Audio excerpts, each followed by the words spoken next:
Shabbat Tov à chacun, on commence ce cours pour entraîner le monde vers la Géoula, découvrir la Géoula qui se trouve dans notre vie et comprendre que tout est dirigé par Dieu.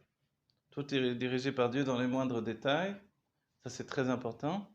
C'est l'intériorisation du fait que l'on dit chaque jour Shema Israël Hashem Elokeinu Hashem Echad, de voir la main de Dieu dans chaque chose, ce que l'on dit la Hashgacha Pratit, la divine providence. La divine providence, c'est que Dieu dirige le monde. Et le rajout évidemment du Shema Israël, c'est que tout ce qui est autour de nous, finalement, c'est aussi Dieu lui-même. Voilà. Havaïe, le nom Havaïe qui est en relation avec les notions temporelles d'espace-temps même, qui est Aya, Ove, Veillé. A priori, c'est que le temps, uniquement le temps qui se met en avant avec le passé, le présent et le futur. Sous-entendu, tout ce qui nous est arrivé dans le passé, c'est exactement tout ce que Dieu a voulu, puisque tout ça, c'est Dieu lui-même. Ensuite, il y a le présent. Dans l'instant présent, il y a cette sensation de libre arbitre. Ouais, une bonne santé. Cette sensation de libre arbitre qui fait que on choisit. Et on choisit le bien, comme Dieu nous l'a dit. Ubacharta bachaim, tu choisiras la vie. La vie, c'est le bien. Et que Dieu préserve, on peut choisir le contraire. Quand on choisit le contraire, on se déconnecte d'un certain point de vue du chemin direct. Du chemin direct qui nous mène vers nous-mêmes, vers notre âme, vers la source de notre âme. Sous-entendu que plus on essaie d'être droit dans notre vie, d'aller sur le chemin de droiture, et plus on se met en corrélation avec la source divine de notre âme. Sous-entendu, c'est comme s'il y a deux hommes, l'homme d'en haut et l'homme d'en bas, et le travail que l'on fait dans cette situation de matière, donc la matière qui, elle, est transformée depuis des siècles pour aboutir finalement avec une fusion, et de manière à ce qu'elle soit de plus en plus transparente, pour nous dévoiler le Créateur qui se trouve au sein même de la matière, l'essence de Dieu présente dans la matière. En fait, notre travail, c'est de devenir nous-mêmes de plus en plus humains et transparents par le fait d'exprimer l'aspect divin de notre âme. Sous-entendu que la barrière du corps ne soit plus un empêchement pour exprimer l'âme divine. Donc en fait, on est un homme qui avance avec son âme divine, et c'est par le bien qui jaillit de nous que l'on reconnaît l'âme divine, par l'expression du divin, par l'expression de tout ce qui fait un juif. Le juif a toujours eu cette notion que le Baal Shem Tov a mis en avant, cette idée de dire Baruch Hashem, merci mon Dieu, comment ça va Baruch Hashem? Après on dit ce qui va pas, mais d'abord on dit Baruch Hashem, et après on commence à raconter ses ennuis. Daga Balev, Yassichena, si on a un souci dans le cœur, on doit l'exprimer. Yassichena, c'est une sikha. Et finalement, quand on exprime la Torah, c'est aussi comme un souci qui est dans le cœur. C'est bien que le Rabbi Rachab va nous dire que dans une Idvadot, tout shiur, finalement, tous les cours sont une Idvadot puisqu'on se réunit entre juifs. Alors, quand on parle des soucis que l'on a intérieurement, alors les autres écoutent. Les soucis, ce n'est pas forcément des soucis qui viennent des forces du mal. Vous savez que tous les soucis qui sont reliés au problème d'argent viennent des forces du mal. Parce qu'en fait, entre Dieu, qui est la source du bien, et moi-même, avec ma résonance sur les soucis que j'ai par rapport à ma vie au quotidien, en fait, mon manque de confiance lui-même, c'est parce que je suis assailli par les forces du mal, qui, elles, veulent me déconnecter de cette confiance absolue en Dieu. Donc les soucis, ça vient des forces du mal. C'est écrit Mefouraj dans la Chassidut. L'Anmoram Saïd nous dit très clairement Tirdot à Parnassa, les soucis de la Parnassa viennent des Shalosh Klipot Atmeod, des trois écorces d'impureté duquel on ne peut tirer rien de bon. Donc, décider ce que l'on va faire pour gagner de l'argent, c'est pas avoir forcément des soucis. Ça, c'est prendre en compte qu'effectivement, il faut de l'argent, donc il faut le gagner. Les soucis, c'est de se dire comment je vais faire pour trouver cet argent. Finalement, ça m'a l'air impossible, je vais me retrouver dans des problèmes, etc. Et je me monte un monde de châteaux de cartes qui s'écroulent et moi je suis tout en dessous. Quand c'est des cartes, ça va, mais... Et puis tout à coup, il y a toujours un joker qui arrive. Et le joker, c'est Dieu qui le fournit. Donc en fait, les khatrila, après coup, quand je me rends compte que voilà, ce mois-ci j'ai encore payé mon loyer, voilà, ce mois-ci j'ai réussi à payer l'électricité, voilà, j'ai payé ça, voilà, et tout, etc., tout ce qui vient par la suite, on peut se dire que si j'avais su finalement que ça se passerait aussi bien, je ne me serais pas autant inquiété. Donc, ce que la Torah nous demande, ce que l'on apprend dans le Tanya, c'est d'avoir finalement un certain bonheur à crédit, une certaine joie à crédit, dans l'idée que forcément ça va bien s'arranger, parce que Dieu est Beteva Atov Letiv.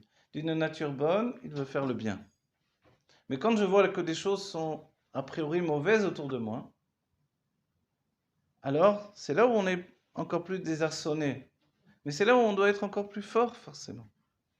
Puisque Dieu monte le niveau, c'est-à-dire que je dois me renforcer d'une manière sans précédent par rapport à la manière précédente. Oui, peut-être pas bien exprimé, mais sans aucune commune mesure. Je dois être fort maintenant par rapport à ce qui a précédé. Comment je dois être fort? Être humain, c'est pas forcément être fort. Être humain, c'est être sensible, être perméable à mon humanité, à l'humanité des autres. C'est ça être humain.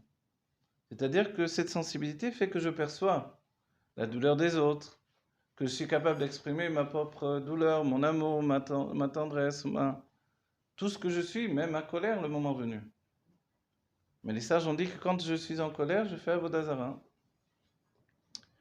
Je suis un idolâtre sur le même moment. Pourquoi? Parce que la colère, si elle n'est pas justifiée, alors elle est finalement quelque chose qui fait que, comme je ne maîtrise pas les choses, alors je me mets en colère. Donc j'affirme sur le même moment, au même instant, que je suis le maître du monde. Donc c'est forcément Avodah Zarah. Et l'idole, c'est moi-même. Donc en fait, me mettre en colère, ça ne veut pas dire que Dieu n'excuse pas la colère que j'ai eue. Mais cette colère qui fait partie de mon humanité, je dois apprendre à la gérer également. La colère par rapport aux enfants, la colère dans les couples, la colère par rapport aux voisins, la colère par rapport à moi-même, la colère par rapport... Ça n'arrête pas parce qu'il y a toujours des bonnes raisons. Et quand Dieu veut, il amène les choses telles qu'elles sont. Et ça peut être des petites choses tellement belles. Ou un homme qui essaie de faire le bien, il pense qu'il ne va pas avoir ces problèmes-là. Même avec les voisins, bonjour, bonsoir, bonjour, ça va, shalom, Israël, Boker Tov, etc. Je vous donne un exemple très simple. En sortant de chez moi aujourd'hui, un voisin arrive devant moi, devant la porte. Moi aussi, j'arrive devant la porte. Moi, je me dépêche pour aller ouvrir la porte. Je me dis, je vais l'ouvrir. Et lui, il se dépêche de faire le code. Ok. Donc, il ouvre la porte, il rentre. Je lui dis Boker Tov. Et puis, il me dit, tu pourrais dire merci quand même. Très énervé. Ah, je n'ai pas entendu très bien. Je suis revenu en arrière, j'ai dit pardon. Alors, tout ça en hébreu, je fais la traduction directe. Et il me dit, tu pourrais dire merci. J'ai dit, pourquoi? J'ai dit Boker Tov. Il dit, non, tu pourrais dire merci, je t'ai ouvert la porte. Je dis, mais c'est moi qui me suis dépêché de venir ouvrir. Il me dit, mais non, la moindre des choses, c'est de dire merci. Vous voyez comment des choses peuvent vous échapper? En fait, il m'a pas ouvert la porte, il a ouvert la porte pour rentrer. Ok, moi j'ai voulu lui ouvrir la porte, lui peut-être il avait l'idée d'ouvrir la porte, alors peut-être que comme il avait l'idée de m'ouvrir la porte, alors il pensait que je devais lui dire merci. Et moi aussi je voulais lui ouvrir la porte, mais j'attendais pas un merci par contre. Je lui ai dit juste bon carton. Vous voyez comment on peut s'embrouiller tic-tac? Ce petit moment-là d'embrouille, c'est pas une embrouille que je provoque en réalité. C'est vraiment ce qui s'appelle Ashgara Pratit. C'est Dieu qui dirige les choses à ce moment-là. Ouais. Pour que je puisse vous l'enseigner maintenant. Non, en fait, j'ai un plus grand ennui avec un voisin, beaucoup plus grave, mais anciennement. Mais là, je me rends compte que c'est vraiment Dieu qui dirige les choses. Et de là, même un grand ennui avec un voisin qui peut être fou, psychopathe, tout ce qu'on veut, alors, ça vient aussi de Dieu. À la même manière que ce petit ennui, c'est pas un ennui vraiment. Et maintenant, quand il va me voir, alors il va pas me regarder d'un bon œil. Et puis, il va dire à ses religieux, voilà, etc. C'était un russe, pas religieux, alors voilà, je sais pas ce qu'il avait dans la tête, en tout cas. Alors vous dites que toutes les colères que l'on peut avoir avec l'un ou l'autre, on doit avoir derrière une ashkara pratique. Alors, toutes les colères, justement. Alors j'ai pas dit la colère là. Vous voyez, là j'ai dit finalement, c'est vrai que ça m'a un petit peu énervé sur le coup, mais en même temps j'ai eu tout de suite cette pensée là que je suis en train de vous expliquer, et c'est pour ça que je voulais vous l'expliquer. C'est-à-dire que ce que je me suis rendu compte, c'est qu'il y a des choses qu'on ne maîtrise pas. Vous comprenez? On ne maîtrise pas certaines choses qui nous échappent.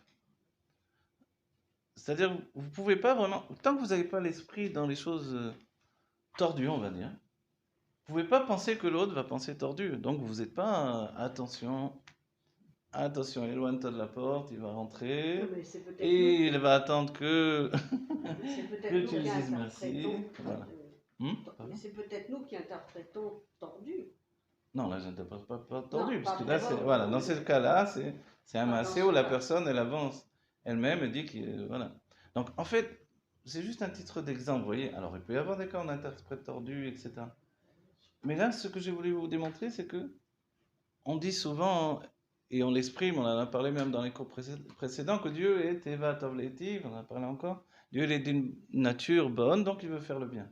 Mais dans sa manière de faire le bien, il amène les choses d'une manière particulière. Le fait que le Rabbi Rayat s'était emprisonné, le fait que nous-mêmes on se retrouve avec des ennuis avec l'un et l'autre, alors qu'on peut se dire, mais on est entre juifs. Le Rabbi Rayat s'était enfermé par des juifs. La section juive de cet immense mouvement de répression communiste qui était l'URSS à ce moment-là, qui n'était pas encore enfin, la révolution et les anti-révolutionnaires, ceux qui ont étudié le sujet, c'est quelque chose d'extraordinaire, il faudra s'y pencher bien sûr, pour comprendre mieux la chose. En attendant, ce que je vais vous dire, c'est que nous, notre vie, elle n'est pas juste une vie, comme on dira, de chair et de sang, de matière. Elle est une vie spirituelle. Et dans cette vie spirituelle qui rencontre la matière, ce que l'on attend de nous, c'est que la part de divin qui est en nous soit capable de tempérer justement ce qui s'appelle les chutes dans le monde de la matière. Les chutes, ça peut être une chute, c'est-à-dire que là, dans un événement comme je vous raconte, là, on essaie d'en tirer le bien pour la Torah, pour en tirer un enseignement pour la Vodat Hashem. C'est ce que dit le Baal Shem Tov. Tout ce que l'on vit, tout ce que l'on voit, tout ce que l'on entend, c'est pour en tirer un enseignement pour le service de Dieu. Vous voyez? Alors peut-être qu'on ne dit pas assez merci aux uns aux autres. Voilà, il faut dire merci, alors merci beaucoup. Merci à tous mes élèves, merci d'écouter mes cours, merci d'organiser des cours. Voilà, il faut dire merci peut-être. Voilà. Ah, amen, bon, c'est bon. Oui, allez-y, attendez, je veux juste. Voilà, on a discuté entre-temps 2 secondes sur les idées du merci, et c'est merveilleux. Et voilà, comme vous dites, très bien, il faut remercier Dieu. Peut-être que j'ai pas assez remercié Dieu pour tout ce qu'il donne. Bon, merci mon Dieu de tout ce que tu donnes, merci de tout. Voilà, ça c'est très important, je le fais en public.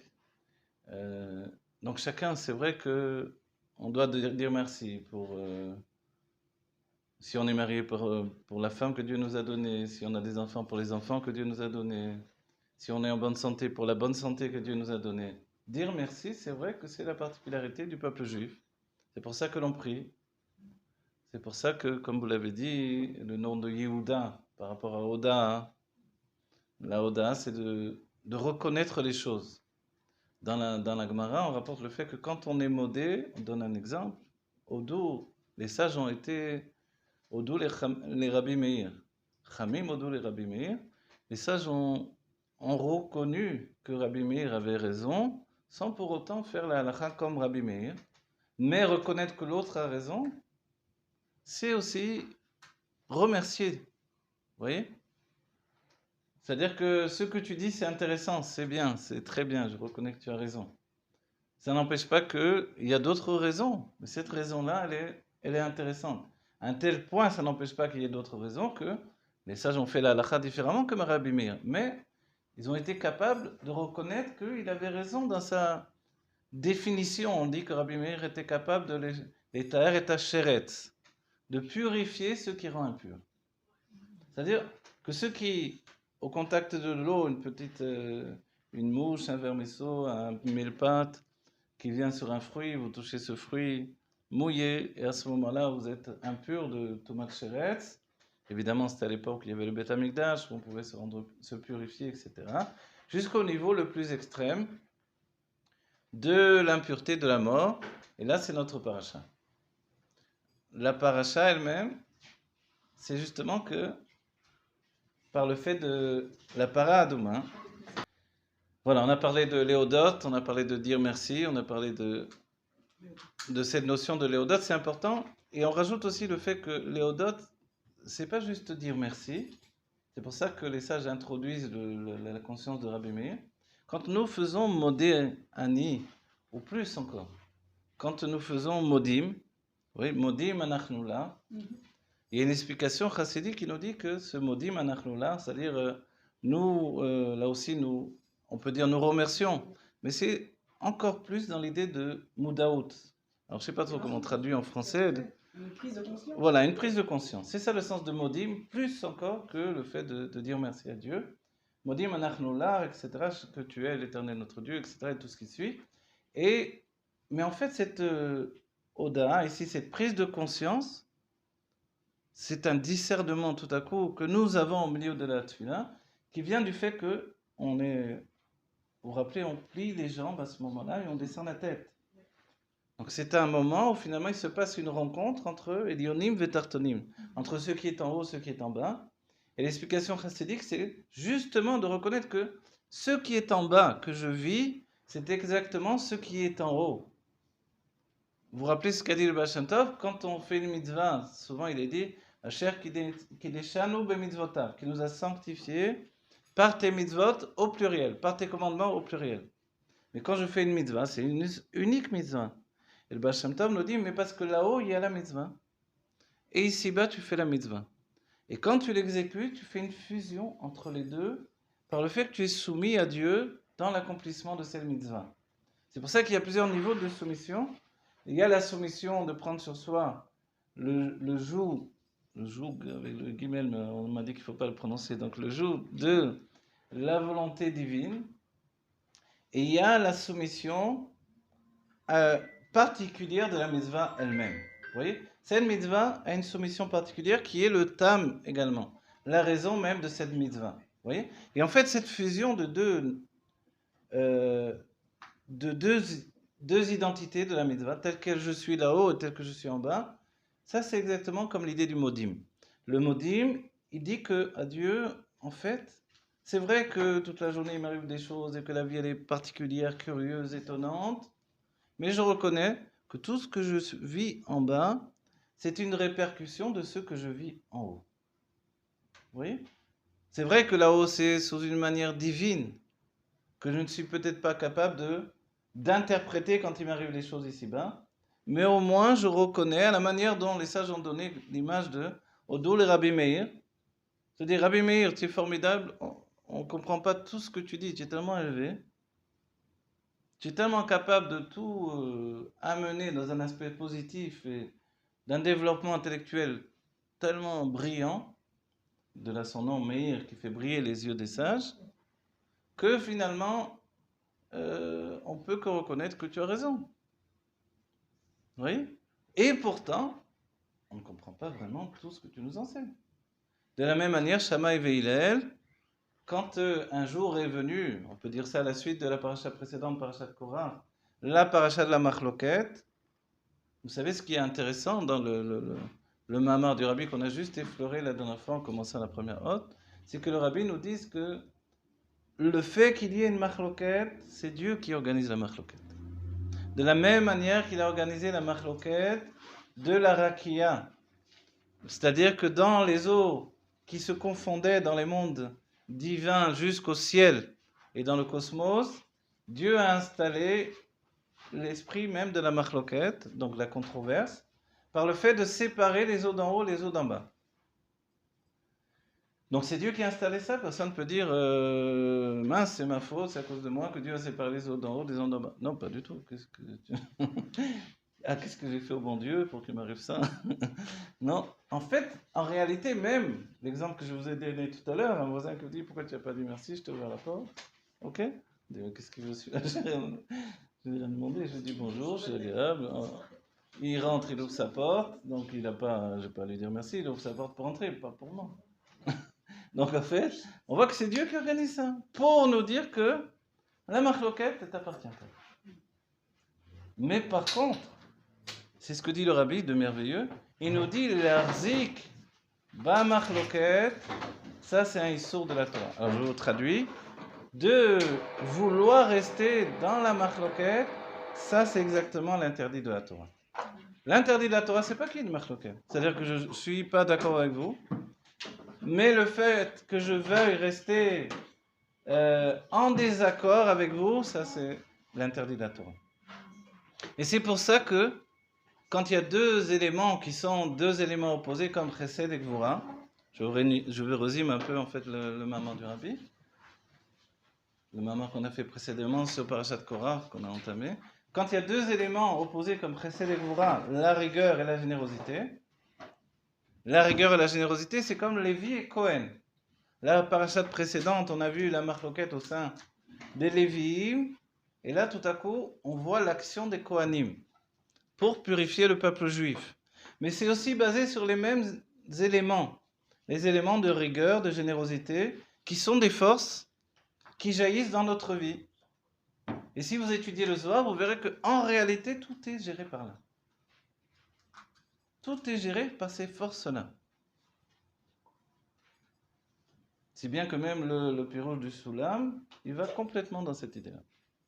Vous voyez ? Nous, on ne va pas complètement dans le pirouge du Soulam, parce qu'on a nos rébim, on a un autre chemin. Mais, quoi qu'il en soit, il est évident que c'est une réalité que l'on verra exprimée avec plus de richesse, etc., de complexité dans les mamarim de rébim. Mais à la base, c'est vraiment comme ça. C'est-à-dire que tout ce que l'on fait dans cette vie, dira le Zohar, c'est l'amtik et takvurot. Radoucir les mesures de sévérité. Donc que tout à coup quelqu'un s'enflamme et soit en controverse avec vous, ça c'est Dieu qui l'a provoqué. C'est ce que dit le rabbi. Mais que vous désiriez rester dans la marloquette avec lui, je vais lui montrer, je vais lui faire voir, je vais jusqu'au bout. Ça c'est la Torah. Ça, voilà. Je peux rester différente de vous dans mes idées et dans ma manière voilà, de voir les choses. Exactement. Voilà. C'est pour ça que quand on dit que Moshe n'était pas en marloquette, a priori on va dire, mais oui, Moshe n'était pas d'accord avec Korah. Puisque Korah, lui, il disait que la rigueur, c'est l'essentiel. Elle a précédé la générosité. La preuve, il y a eu le Tzimtzum. Donc Dieu a fait un espace, il a fait un retrait, qui a été mal interprété justement, le thème retrait, mais un voile de la lumière divine. Et ensuite seulement, il a dévoilé le chesed, la générosité, qui en fait, non pas vraiment générosité, parce que la générosité s'exprimait auparavant quand tout était rempli de lumière. Ensuite, il a dévoilé ce qui s'appelle Tiferet. Tiferet, c'est de donner de l'expression de générosité, mais de manière mesurée. Vous avez bien conscience que quand on est trop gentil avec les gens, on se fait marcher dessus. Trop de gentillesse, trop de bonté tue la bonté, en fait. Je ne sais pas comment dire. Et on en fait souvent les frais, parce que on devient la victime de personnes qui sont à l'affût d'une personne qui est trop gentille. Donc, un excès de générosité, c'est jamais bon. Un excès de rigueur, c'est pas bon non plus. Ni pour l'autre, ni pour soi-même. Donc, il faut à tout prix trouver le niveau de Tiferet. Et c'est pour ça que Moshe, dans le soir même où Korah est parti voir chacun pour les consolider dans la marloquette, pour leur dire il faut rester en marloquette, on est les plus forts, etc. On va aller jusqu'au bout et on va vaincre Moshe. Parce que la marloquette, c'est essentiel. La controverse est essentielle pour imposer que justement la rigueur, elle est plus élevée que la générosité. Puisque l'action concrète, c'est plus important que les pensées spirituelles. Les pensées spirituelles sont libres, elles sont de l'ordre de chesed, de générosité. Mais l'action concrète, c'est la rigueur. S'il n'y a pas de rigueur, tout s'enfuit, il n'y a pas de matière, il n'y a ni tefillin, ni mezouza, ni rien du tout. Donc en fait, l'action concrète, c'est la rigueur. Donc c'est là où on est le plus fort. Concrétiser les choses, faire Torah et mitzvot. Excusez-moi, ça va sur les mitzvot assez ? Ça va sur les mitzvot assez, et c'est même la source des mitzvot lot assez. Donc a priori, c'est essentiel. C'est vrai que la mitzvot assez, elle vise, en dehors de l'objet, l'idée de chesed, puisqu'on accomplit, donc la mitzvah positive d'accomplir une mitzvah, Et la mitzvah lota'aseh, ce que l'on dit négatif, mais le mot est négatif. Voilà. Voilà, le shoresh est plus élevé, donc c'est vrai que la rigueur a une source plus élevée, et c'est pour ça que de Korah on passe à Parashat Chokat, où c'est les mêmes lettres finalement si vous regardez bien. Korah Chokat, on dit, ah, mais pourquoi? Quoi, Dieu il a voulu exactement les mêmes lettres. Et le rabbi nous dit que en fait le mot Korah est en rapport avec le mot Kerar. Kerar c'est quoi? Le Kerar c'est le glaçon, vous voyez? Mais quand on dit que la rakia, elle a été séparée des eaux d'en bas, donc les eaux d'en haut ont été séparées des eaux d'en bas, la rakia, c'est ce qu'on dira le firmament, voilà en français. La rakia, en fait, il y a eu, elle s'est comme congelée. Voilà. Elle s'est comme congelée, du coup elle est suspendue. Le froid l'a figée, et c'est le terme qui est en rapport avec Korah. Korah, c'est Kerar. Donc en fait, Kerar, c'est ça, cette idée-là. Comme une karachat même sur la tête, en fait. Le fait d'être... Oui, oui, c'est relié. Le fait d'être chauve, etc. C'est-à-dire de séparer les cheveux en deux. Vous voyez? D'un côté, il y a le cheveu droit, le cheveu de gauche. Et Korah, il était à fond dans cet état d'esprit. On va dire, mais pourquoi? Mais parce qu'il a pris sur lui, justement, l'identité de Caïn. On a fait des cours pour expliquer tout ça. C'est un Gilgoul de Shlomo. C'est le Gilgoul de Hevel, mais il a pris sur lui Caïn. Vous écouterez sur YouTube les cours, j'ai expliqué tout ça. Voilà. Moshe et Korah, c'est L'âme de Hevel, voilà. c'est une tzotzot de Hevel. Voilà, les âmes, pas Netzotzot, vraiment des âmes de Hevel dans 2 degrés différents. Voilà. Voilà, mais on ne va pas revenir le côté kabbalistique, on va rester le côté chassidique, qui lui vise l'explication de ce point de vue-là, justement. Le fait que Korah désirait imposer la machloket. Et là, on souligne que quand Moshe a vu que Korah est rentré en machloket, Moshe n'a pas pensé que c'était négatif. Alors il a fait son action. Quelle était l'idée de Moshe? Dieu a donné cette machloket de Korah, parce que pour Moshe, il n'y a pas de doute, c'est Dieu qui l'a donné, évidemment. Pourquoi faire? Pour qu'on atteigne le niveau de Tiferet. Donc à moi de travailler maintenant, puisque moi je suis shlishi de ma famille, il est le 3e enfant, Moshe Rabbeinu, donc il est Tiferet. Tiferet, c'est l'équilibre. Le Kavim Saï, la ligne du milieu qui aboutit, qui passe de date à Tiferet, c'est Moshe Rabbeinu, même s'il a une tendance du côté droit. Alors, Moshe dit, je vais dévoiler Tiferet grâce à Korah. Dieu a fait ça pour le bien. Tout est pour le bien, forcément. Korah lui-même, il a une idée qui est essentielle. Ok. Il veut dévoiler maintenant que la rigueur a précédé les plus puissantes, et puis, ok. Et Moshe, finalement, va passer sa nuit à essayer de recoller les morceaux, de faire son travail, pour atteindre le niveau de Tiferet. Mais il a vu que les choses lui échappaient des mains. Et là, quand les choses vous échappent des mains, et que vous avez fait de votre mieux, alors, on va dire, a priori, vous disiez, bon, je m'en remets à Dieu, forcément. Mais quand on est Moshe Rabbeinu et qu'on comprend qu'il s'agit non seulement d'intégrer la rigueur, et Moshe va dire un passage qui est essentiel, Boker veyoda Hashem, au matin, Dieu fera connaître, mais qu'est-ce que ça veut dire? Comme on l'a dit précédemment, le sujet d'Oda, mais également le fait de savoir que le Boker, c'est ce que Dieu désire. Le matin, la lumière, la générosité, c'est la volonté de Dieu. C'est-à-dire qu'il est en train de dire à Korah et tous ceux qu'il a réussi à entraîner avec eux, je ne dis pas que vous n'avez pas raison. C'est vrai que la rigueur est plus élevée, c'est vrai que ça a précédé. Mais Dieu désire la générosité. De la même manière, quand Shammai et Hillel, puisqu'on dit dans le Pirkei Avot, Machloket shehi leshem Shamaim, ke Machloket Shammai ve Hillel, la Machloket, la controverse, qui est pour le nom de Dieu, c'est Shammai ve Hillel. L'un et l'autre se respectaient, ils avaient un grand amour l'un pour l'autre, mais ils n'étaient pas d'accord. Parce que le Shoresh Neshama, la source de l'âme était différente, tout simplement. Et le Rabbi, quand il va analyser, à la manière du Hari, à Kadosh lui-même, les sages de la Gemara, donc les sages des Amoraïm et les Tanaïm surtout, on verra que chacun fonctionne avec la source de son âme. Rabbi Yehuda, forcément, Yehuda, c'est lié à l'action, c'est la Malchut. Donc pour Rabbi Yehuda, l'essentiel, c'est l'action. Rabbi Meir, qui est lié à la pensée, l'essentiel pour lui, c'est la pensée, c'est l'esprit de la halakha, plus même que la halakha elle-même. Et c'est vrai que quand on étudie la Gemara, on se rend compte que la Gemara n'est pas forcément faite pour en tirer la halakha. Il faut être très fort pour tirer la halakha de la Gemara. Heureusement, il y a un Maaseh qui vous dit, voilà, finalement, on fait comme ça. Parce qu'il y a tellement l'esprit de la loi qui prend le dessus, parce que l'esprit de la loi, il devient essentiel pour percevoir non seulement le mystère même qui entoure une halakha, qui est quelque chose d'extraordinaire, qu'on ne comprend pas, comme les halakhot de Shabbat, par exemple, et comme la halakha de la para Aduma, notre paracha, qui nous confronte à un chok, une décision de Dieu, qui est un fait de...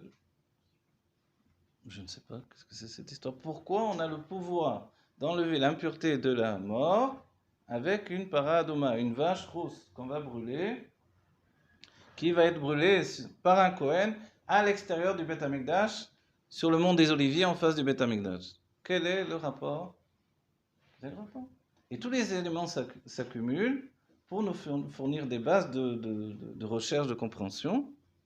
Je vais rapporter un petit peu dans les cours, d'après la Kabbalah, etc., et la Chassidut, c'est qu'on découvre que on annule un décret quand on va au bout du décret. Et un décret en allant au bout de ce décret.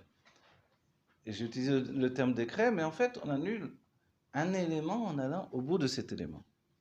Nous avons deux catégories de lumière divine qui s'investissent dans le monde de deux manières différentes. On a d'un côté le chesed, c'est le Kohen, la générosité. Les Kohanim viennent de la générosité. Les Lévim viennent de la rigueur.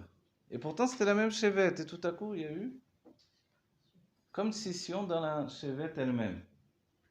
Et le Kohen Gadol renoue avec la générosité, mais dans un aspect supérieur. La source qui décrit que la source même. On va dire, oui, mais le Kohen Gadol, c'est normal qu'il ait générosité. Oui, mais en fait, c'est là où le Kohen Gadol s'élève à un niveau où il retrouve finalement la source même de la générosité qui vient en fait de la rigueur.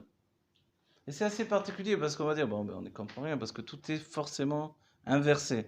C'est comme l'exemple que j'ai trouvé pour expliquer un petit peu ça, de dire qu'il faut beaucoup de rigueur pour être généreux.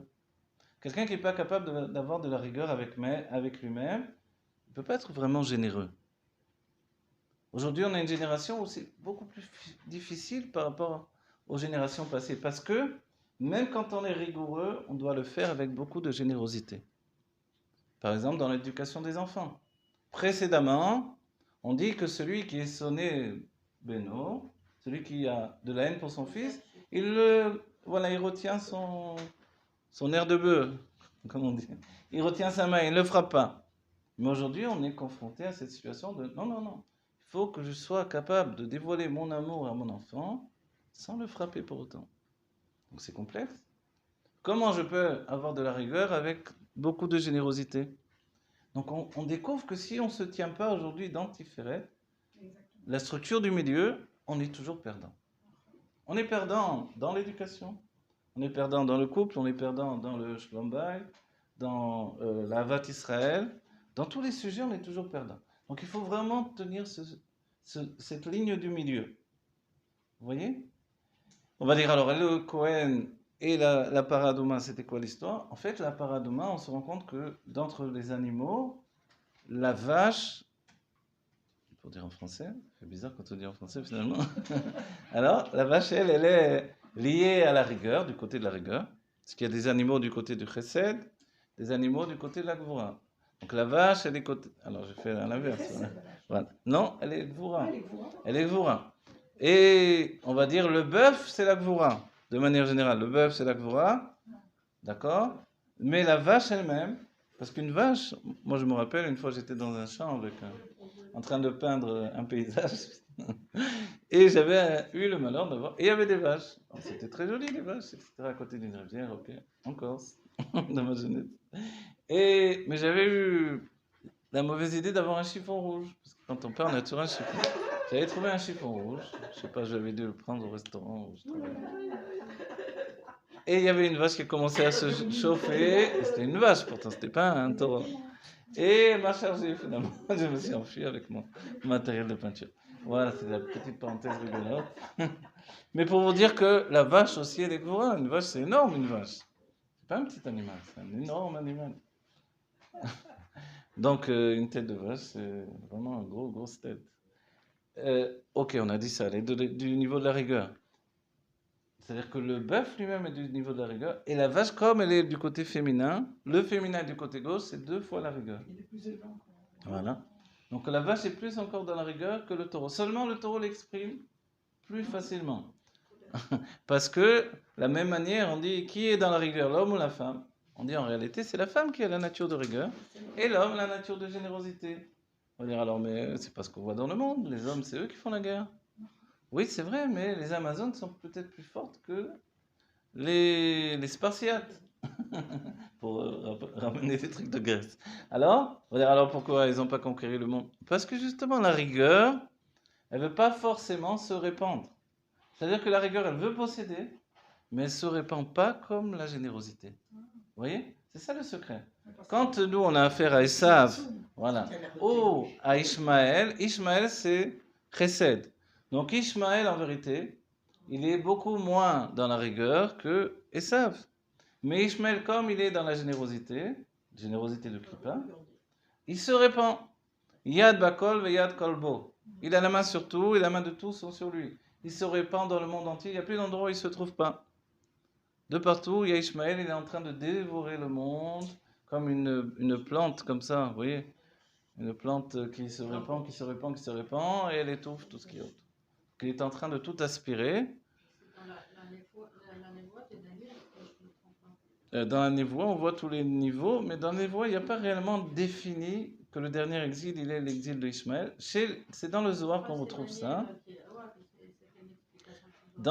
Normalement, les sages sont restés jusqu'au dernier exil, qui est l'exil de Rome.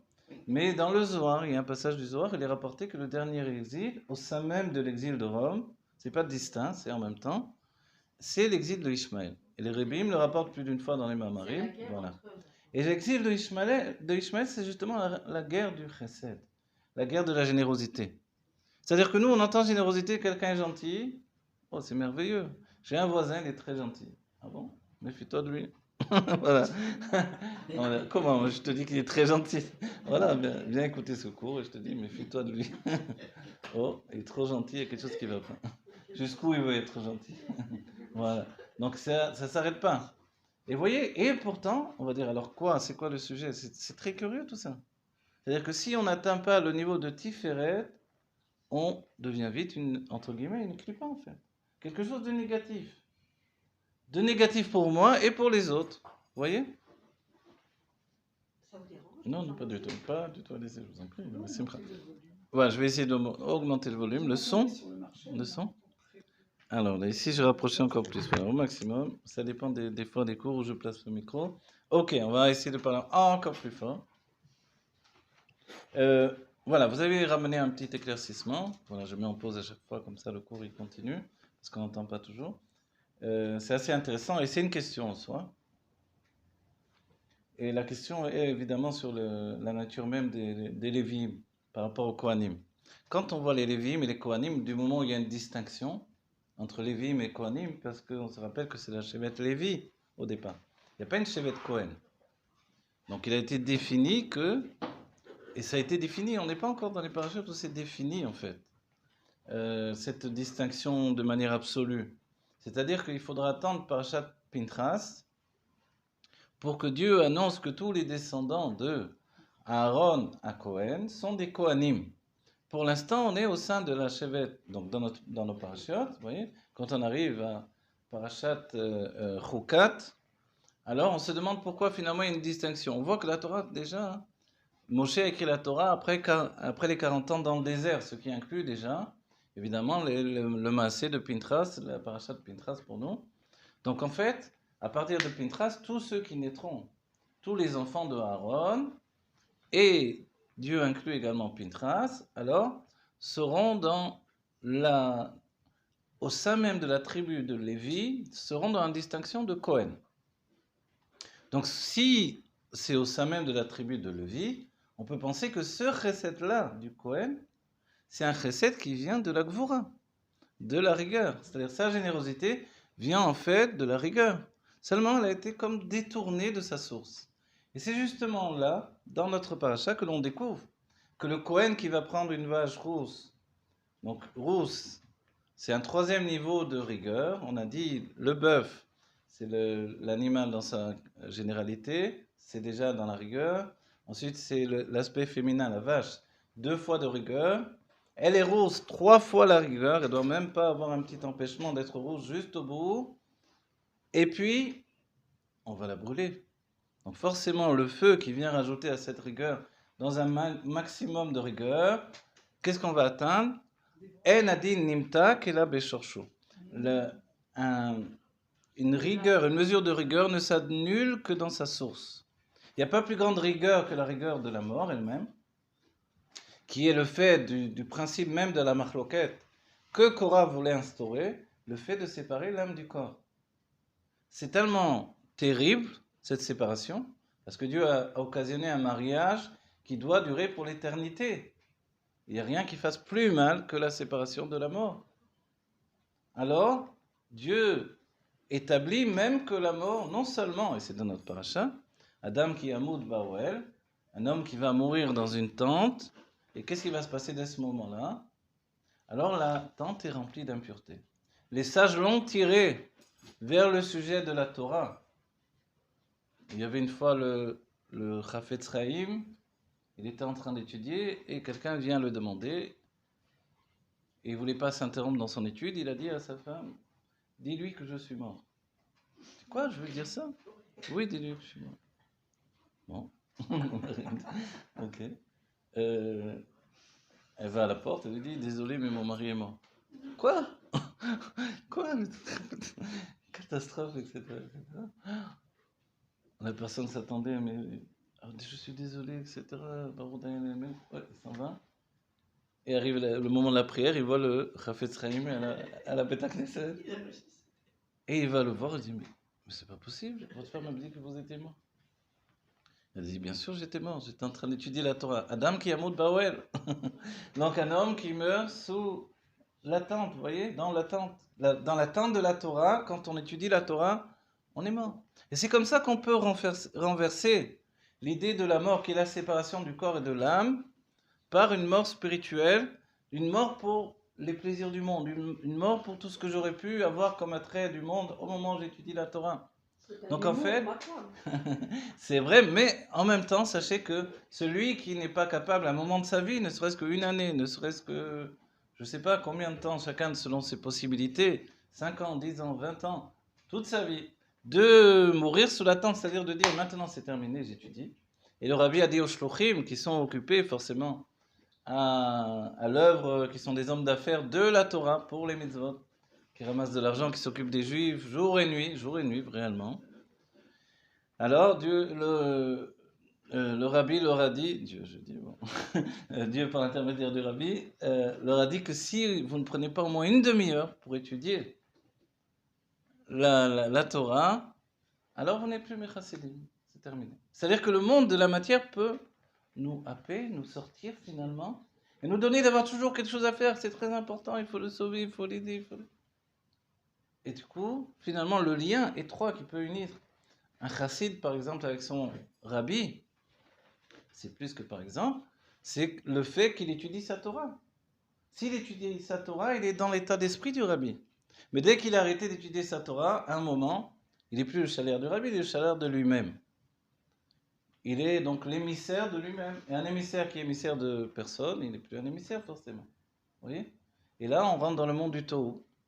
On rentre dans la situation où la personne va sortir de ses limites et va sentir que tout le monde l'agresse et tout le monde lui vole son bien et tout le monde veut lui prendre sa shlichut, etc., etc. Donc en fait, il y a la nécessité de se ressourcer en revenant toujours dans l'attachement au Meshaléar. Et le Meshaléar, donc l'émissaire, qui envoie... Comme ça on dit en français? Non, je me trompe. C'est ça? Oui? L'émissaire qui envoie... L'émissaire, c'est le Shaléar. Ah non, et celui qui envoie l'émissaire, c'est le... En français, comment on dit? Celui qui envoie l'émissaire. Oh, bon, voilà, je sais pas, voilà. Voilà, donc il y a le Shaléar et auparavant, il y a le Meshaléar en hébreu. Celui qui envoie et puis l'émissaire lui-même. Ok. Donc, dès le moment où on est attaché à celui qui nous envoie, c'est un émissaire d'une personne qui l'a envoyé. Comme on dit, Eved Meler, Meler. Le Even Meler, ça veut dire que voilà, le serviteur du roi est un roi aussi. On va dire, mais pourquoi? Le serviteur du roi, c'est pas un roi. Quel rapport? A priori, pourquoi? Et ça, j'en donnais une image. Dans la Gemara, ils disent, mais quand le serviteur du roi vient au chouk acheter quelque chose, personne n'a l'idée de dire qu'il achète pour lui quelque chose. Donc il n'y a pas besoin d'aller dire au roi,